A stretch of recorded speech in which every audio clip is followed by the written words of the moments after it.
Charlie Malone was a 10-year-old boy with bright eyes and a heart bigger than his small body could hold. He lived with his mother, Sarah, in a modest house in the suburbs of a small town. Ever since his father passed away when Charlie was only 6, life had become a daily struggle for him and his mother. They weren't wealthy, not by a long shot. Sarah worked 2, sometimes 3 jobs, just to put food on the table and pay the bills. Charlie, being a thoughtful and mature boy for his age, always tried to help in any way he could. He took out the trash, helped with grocery shopping, and even mowed neighbors' lawns to earn a few bucks. It wasn't much, but he did what he could to ease his mother's burden. Despite the hardships, Charlie never complained. There was something about him that radiated an unbreakable hope. Maybe it was his youth, or maybe it was the fact that he kept the memories of his father close to his heart, especially the moments they had shared together. Charlie missed his dad every day. He remembered how they used to go fishing together at the town lake, and how his dad taught him to fix his bike. He also recalled the strong hugs his dad gave him every time he came home from work, and how he always made time for Charlie, no matter how busy he was. That was the hardest part, the absence of a father figure. Sarah did the best she could, but Charlie knew she was exhausted. He often watched other boys at school with their dads. They played soccer at the park or rode their bikes together. Charlie felt a pang of envy, but he never let it show. Instead, he put on a smile and went home to help his mom. He knew her love was enough, but deep down, he desperately wished for someone to fill the void his father had left behind. Charlie's routine was almost always the same. He went to school, came home, and took care of a few chores. On weekends, he worked odd jobs around the neighborhood, like cleaning yards or washing cars. The neighbors liked Charlie, and he never asked for much in return, just enough to buy a treat or two or to pitch in for the household groceries. He was a simple boy with simple desires, but what he wanted most, deep down, couldn't be bought with money. One night, after dinner, Charlie gazed out the window of their small living room while his mom washed the dishes. He remembered something his father used to say, "Money comes and goes, son, but the time you spend with the people you love never comes back." Charlie had never forgotten those words. He missed spending that time with someone who could teach him the things his dad would have. He longed for a male role model, someone to guide him through life. But Charlie knew life didn't work that way. He couldn't just ask someone to be like his dad.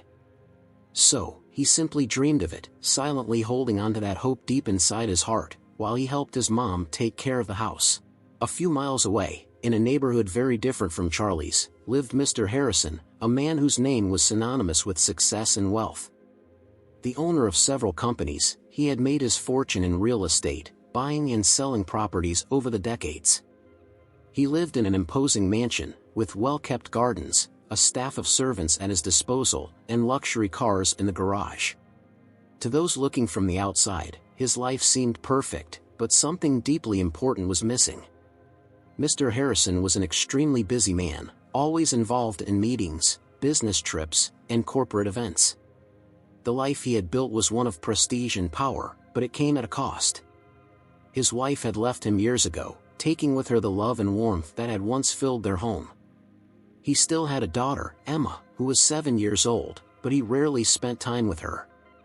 Though Emma lived with him, she was closer to her nannies and tutors than to her own father.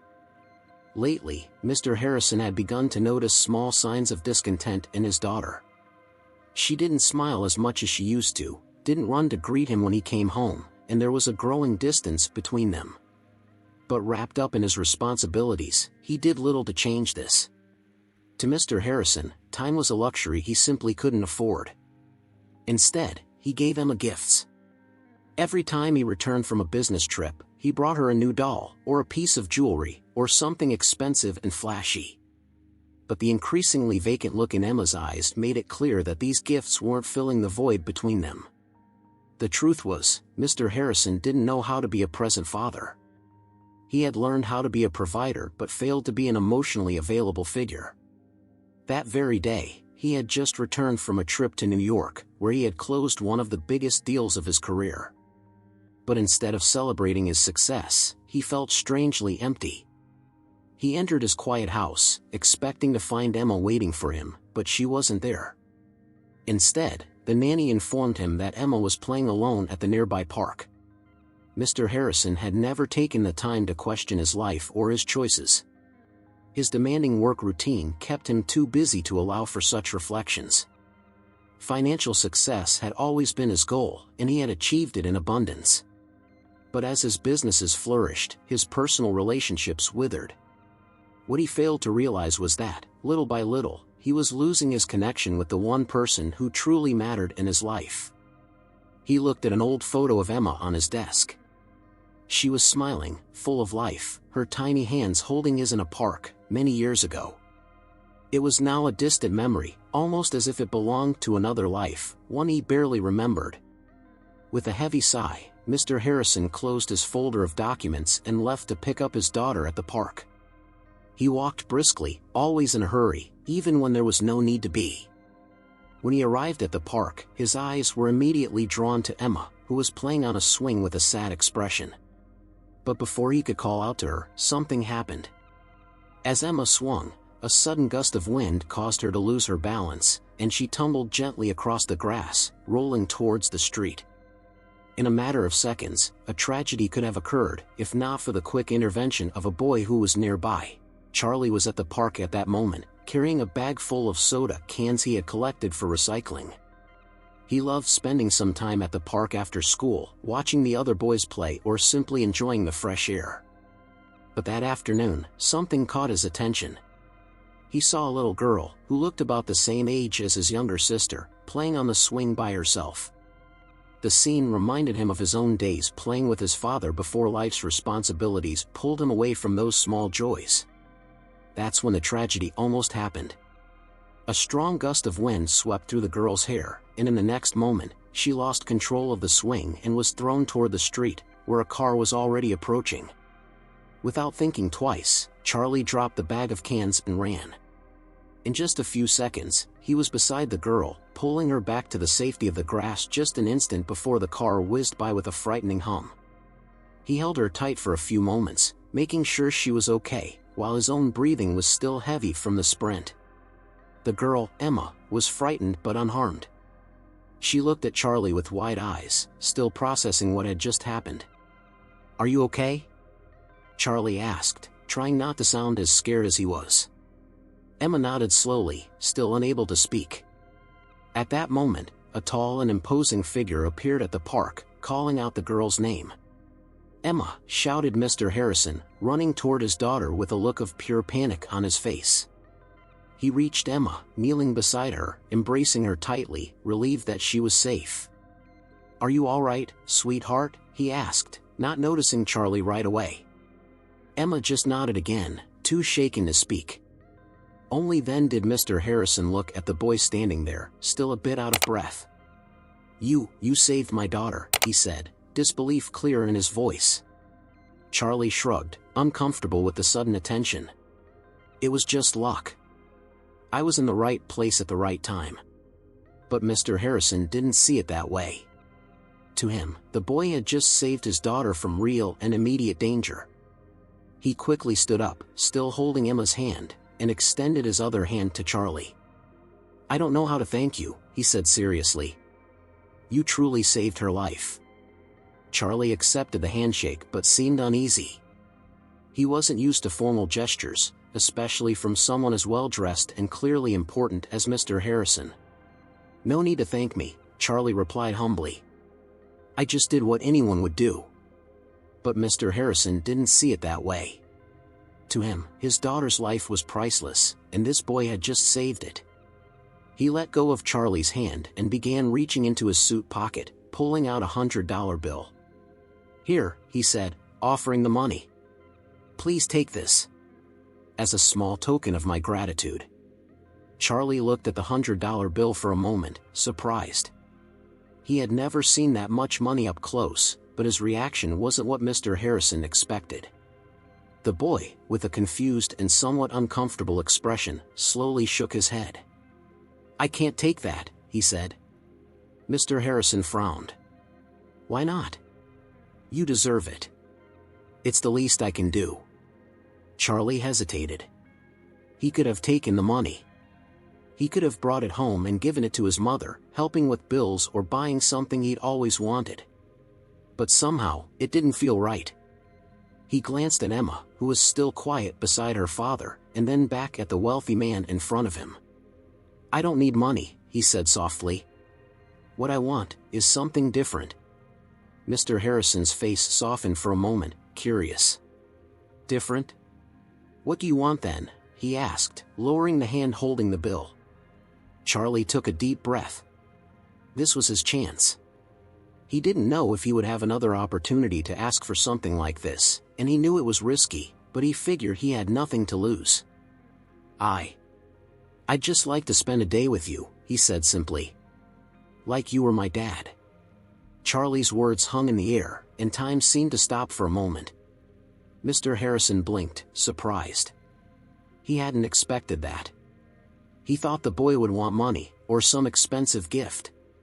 But this request? It caught him completely off guard. "You want what?" Mr. Harrison asked, as if he hadn't heard correctly.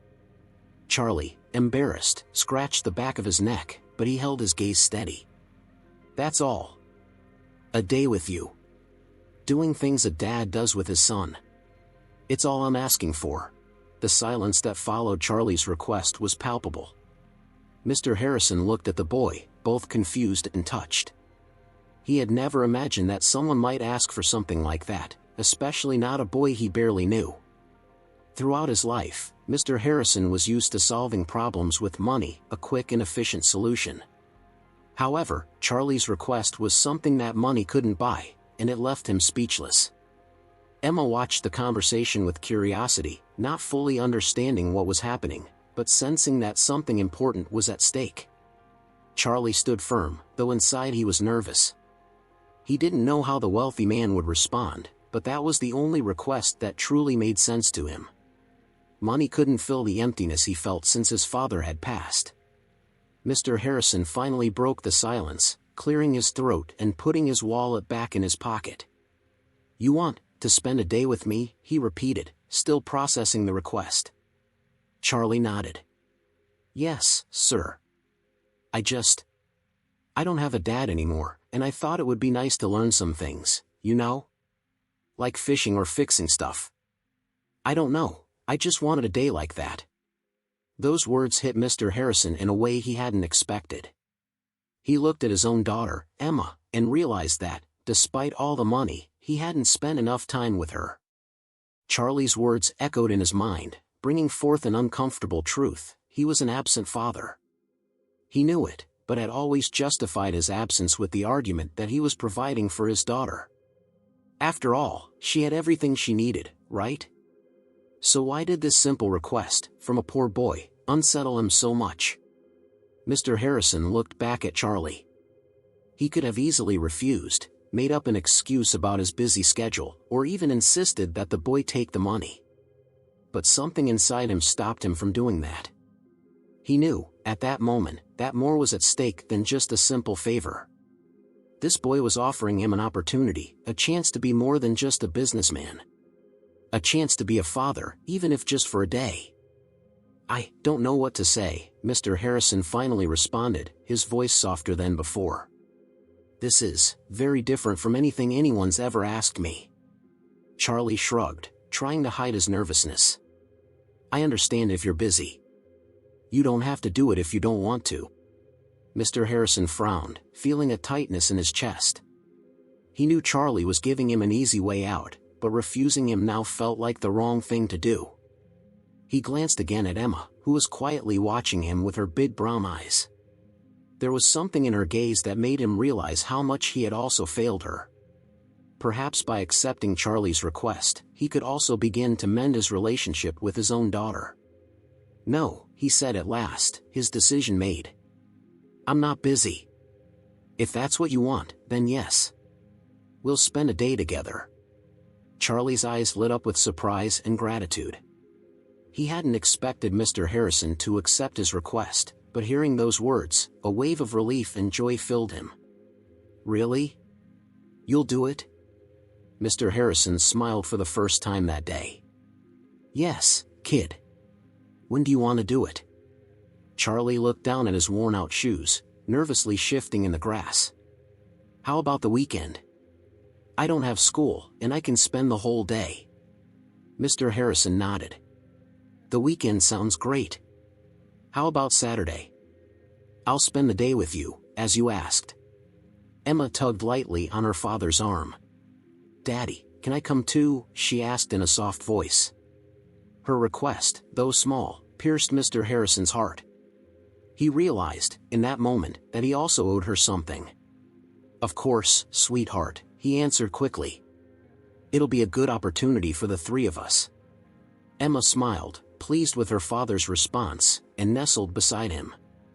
The moment brought an unexpected calm to Mr. Harrison, a feeling he hadn't experienced in a long time. He looked back at Charlie, who smiled shyly. Then it's settled, he said. Saturday, we'll meet here at the park. Charlie nodded with a sparkle in his eyes. Thank you, sir. This means a lot to me. Mr. Harrison nodded, still feeling the impact of the request. You don't need to thank me, Charlie. I should be thanking you for giving me this chance. As Charlie said his goodbyes and headed home, Mr. Harrison remained standing there with Emma by his side, staring out at the horizon of the park. He felt nervous, unsure of what to expect from that day. After all, he didn't know how to be the kind of father Charlie wanted, and he certainly didn't know how to rebuild his connection with his own daughter. But something inside him knew that this was the beginning of a change. The transition from being a businessman to being a father, even if only temporarily, seemed like a challenge more difficult than any negotiation or contract. But in that moment, Mr. Harrison knew that this would be the most important deal of his life. When Saturday finally arrived, Mr. Harrison was more nervous than he had ever been for any major business meeting. He had spent years closing multimillion-dollar deals, but now, he faced something far more challenging, spending a day with a boy who expected something from him that he wasn't sure he could provide. Still, he was determined to honor Charlie's request and somehow make the day special. Mr. Harrison and Emma arrived at the park right on time. The sky was clear, and the air was fresh, perfect for a day outdoors. He looked around, trying to spot Charlie, and soon saw him riding his bicycle toward them. The boy was visibly excited, wearing a simple t-shirt and worn-out pants, but with a smile that lit up his face. Next to Charlie, his bike creaked with each pedal, a clear sign that it needed some maintenance. Mr. Harrison made a mental note about it. Hi, Mr. Harrison. Charlie waved as he stopped his bike nearby, dismounting with a shy smile. Emma gave a small wave, smiling at Charlie as well. Hi, Charlie, Mr. Harrison replied, trying to seem relaxed, though his mind was racing. Are you ready for our day? Charlie nodded eagerly. Yes, sir. I thought we could start with the bike. It's been making this weird noise, and, well, I thought maybe you'd know how to fix it. Mr. Harrison looked at Charlie's bike. The chain was loose, the back wheel was slightly crooked, and the parts looked like they had been through quite a bit of wear. He had never fixed a bike before, but he figured he could figure it out. Sure, we can take a look at it, he said, kneeling down to inspect it more closely. While Mr. Harrison examined the bike, Emma sat down next to Charlie. Do you ride your bike a lot? She asked curiously. Charlie shrugged. Yeah, I use it to get to school and to ride around the neighborhood. We don't have a car, so the bike is kind of my only way to get around. Emma looked surprised. You don't have a car? Charlie smiled slightly. No, but it's okay. I like riding my bike. As they talked, Mr. Harrison quietly worked on the bike, adjusting the chain and trying to tighten the back wheel. He wasn't a bike expert, but with some patience and effort, he managed to fix the most obvious issues. I think that should do it for now, he said, standing up and wiping his hands. Charlie hopped onto the bike and took a quick ride around the park. When he came back, his smile was even wider. It worked. Thank you, Mr. Harrison. I've been trying to fix that for weeks. Mr. Harrison smiled, a little surprised at himself. I'm glad it worked. After fixing the bike, Charlie suggested they head to the town lake, where he used to go fishing with his dad. Mr. Harrison hesitated for a moment. He hadn't fished since his own childhood and wasn't sure if he remembered how to do it. But seeing Charlie's excitement, he decided he couldn't say no. The three of them walked to the lake, with Charlie leading the way. When they arrived, the place looked exactly as Charlie remembered it. The lake shimmered under the morning sun, and there was a calmness there that made Mr. Harrison relax a little. Charlie quickly retrieved a few old fishing rods he had stashed under a tree, offering one to Mr. Harrison and another to Emma.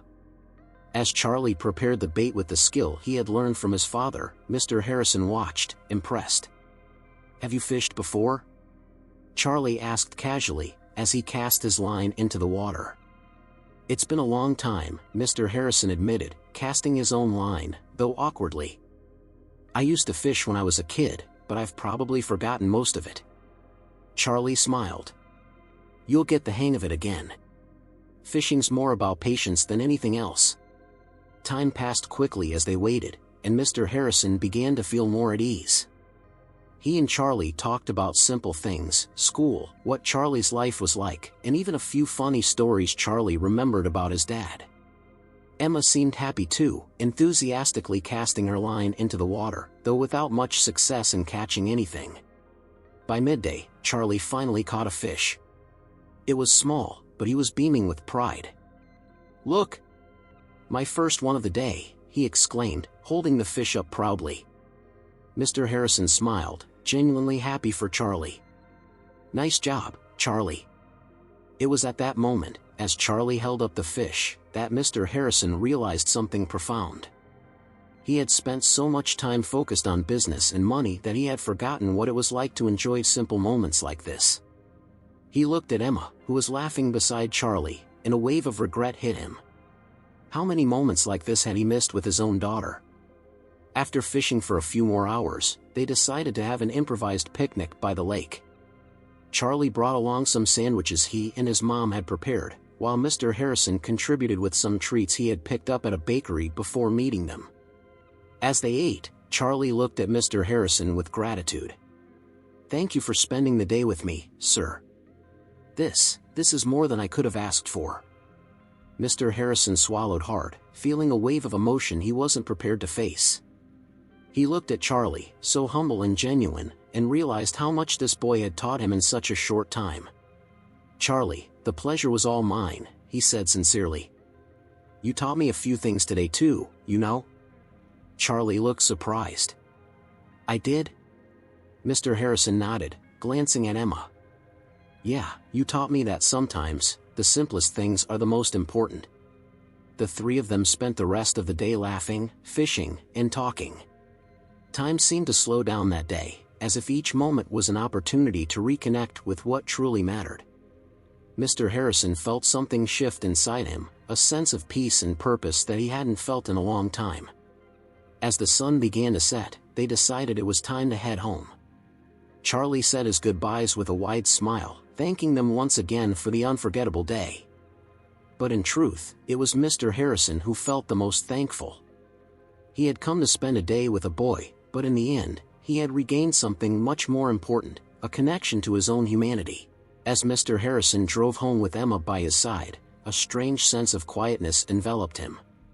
The radio was off, and the silence in the car felt different from usual. It wasn't uncomfortable, as it often had been on previous trips when he tried to ignore the growing distance between him and his daughter. This afternoon, the silence felt peaceful, almost comforting, as if both were absorbing the significance of what that day had meant to them. Emma gazed out the window, her hair still messy from the afternoon at the lake, but with a soft smile on her face. It was rare to see his daughter so content, and it hit him hard. He realized that this simple day outdoors, fishing and fixing a bike, had meant more to her than any expensive gift he had ever bought. For years, he believed he was providing everything Emma needed by showering her with gifts and material comforts. But now, he could clearly see that what she had longed for most, the one thing he had never given, was his time. The afternoon with Charlie hadn't just been a gift for the boy. It had been a mirror, reflecting back to Mr. Harrison all the failures and absences he had accumulated over the years as a father. In Charlie, he had seen a longing that was eerily familiar, the same kind of emptiness he had unknowingly created in Emma's life. He sighed heavily, the weight of this realization settling on his shoulders. It was an emotional burden he wasn't used to carrying, and his instinct, as always, was to seek a quick and efficient solution. But he knew there wasn't an easy fix this time. It wasn't about money or expensive presents. It was about presence, being truly there for his daughter, sharing moments, listening, and actively participating in her life. "Emma," Mr. Harrison began to say, but his voice faltered for a moment. He was nervous, something that rarely happened to him. After a brief pause, he forced himself to continue. I'm sorry for not spending more time with you." The little girl slowly turned to look at her father, her large brown eyes curious. She didn't say anything, but her silence made Mr. Harrison feel the need to keep going. "I thought that by giving you everything you wanted, I was being a good dad. But I was wrong." He paused again, searching for the right words. "Today, with Charlie, I realized that's not what matters. What matters is the time we spend together. And I haven't been good at that." Emma watched him closely, and he couldn't tell if she fully understood what he was trying to express. But Mr. Harrison knew he needed to say this, not just for Emma, but for himself. "I promise you, Emma," he said, his voice stronger now, "that this is going to change. I want to be more present. Not just as the man who works and buys you things, but as your father. I want us to have more days like today." For a long moment, Emma was silent, processing her father's words. Finally, she smiled, a small, but sincere smile. "I really like today, Daddy," she said softly.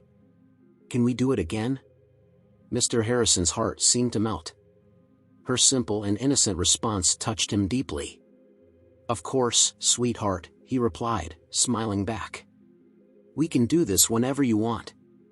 As they drove the rest of the way in silence, Mr. Harrison felt a new resolve forming within him. He had spent so much time focused on his business, on building an empire, that he had forgotten what truly mattered. Charlie had shown him, in the simplest and most unassuming way, that time was the only truly precious thing that couldn't be bought. That afternoon had changed him in a way he didn't fully understand yet. But one thing was certain, he would never go back to being the man he was before. There was a new priority in his life, and that priority was sitting beside him in the car, smiling and dreaming about the next moments they would spend together. As he parked the car at home, Mr. Harrison felt a sense of peace he hadn't experienced in a long time. He knew the road ahead wouldn't be easy. It wasn't just a matter of wanting to change, but of acting on it, of being a present and involved father. But in that moment, he was determined to make it happen. As they got out of the car and walked inside the house, Mr. Harrison glanced up at the sky, where the stars were just beginning to shine. He thought of Charlie and the request the boy had made. That simple request, which had seemed so small, had actually been the greatest gift Mr. Harrison could have received. And for that, he felt eternally grateful. On the following Monday, Charlie walked to school with his old bicycle, but this time something was different. It no longer made that annoying noise.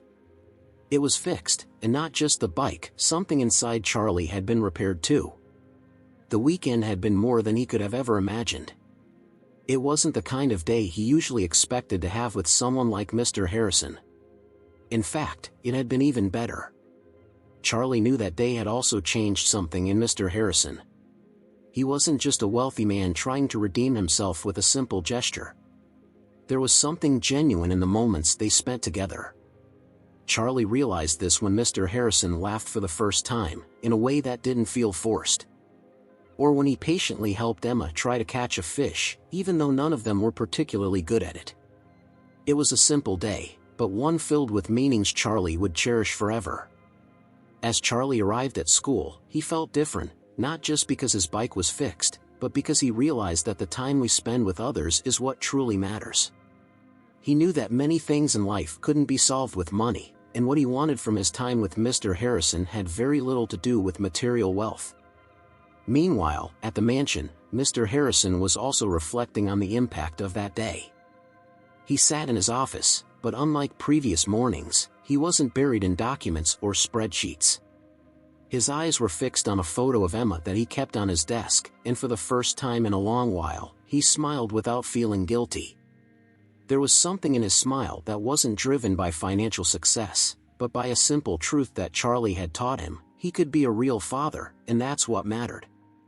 In the days that followed, Mr. Harrison began adjusting his work routine. He didn't want to be the kind of father who only said the right things. He wanted to be the kind who did the right things. So, he started spending more time with Emma, just as he had promised. Small gestures at breakfast, a walk in the park after school, or even the promise of more fishing trips. Emma seemed happier, and this brought an unexpected sense of peace to Mr. Harrison. As time passed, Mr. Harrison and Charlie stayed in touch. He would often send a message to the boy, asking how he was doing, or even make quick visits to the park, where the two would talk about simple things like repairs and fishing. Although Mr. Harrison hadn't officially taken on the role of Charlie's father, the two had built an unusual friendship, and that connection was valuable to both of them. One afternoon, a few weeks after their day together, Mr. Harrison decided to visit Charlie. He knocked on the door of the modest house where Charlie lived with his mother and was greeted with a warm smile from Sarah, who had already heard about the special day her son had spent with the millionaire. "Please, come in," she said, gesturing for Mr. Harrison to step inside the modest living room. Charlie appeared soon after, with the same shy smile as always. Mr. Harrison was holding something in his hands, a gift, but not the kind of gift he was used to giving. "Charlie, I wanted to give you this," he said, handing the boy a small box. Charlie looked at the box, intrigued, and opened it carefully. Inside was a simple, yet elegant watch. "This watch belonged to my father," Mr. Harrison explained. "He gave it to me when I was young, and I didn't value it the way I should have. But I think you'll do a better job than I did." Charlie looked at the watch and then at Mr. Harrison. He understood what this gift meant, and it wasn't just about the object itself. It was a way of saying that time is the most precious thing we have, something Mr. Harrison had learned to value. "I'll take good care of it, Mr. Harrison," Charlie said, feeling emotional. Mr. Harrison smiled and placed a hand on Charlie's shoulder. "I know you will, kid. I know you will." As Charlie held the watch, he realized that what he had asked for that day wasn't just a chance to spend time with a wealthy man. What he had truly asked for, and received, was something much more valuable, a lesson about the power of human connections and what it means to cherish the people we love. That day changed the lives of Mr. Harrison, Emma, and Charlie. And though they came from very different worlds, they were bound by something that transcended wealth or status: the simple desire to connect and spend time together.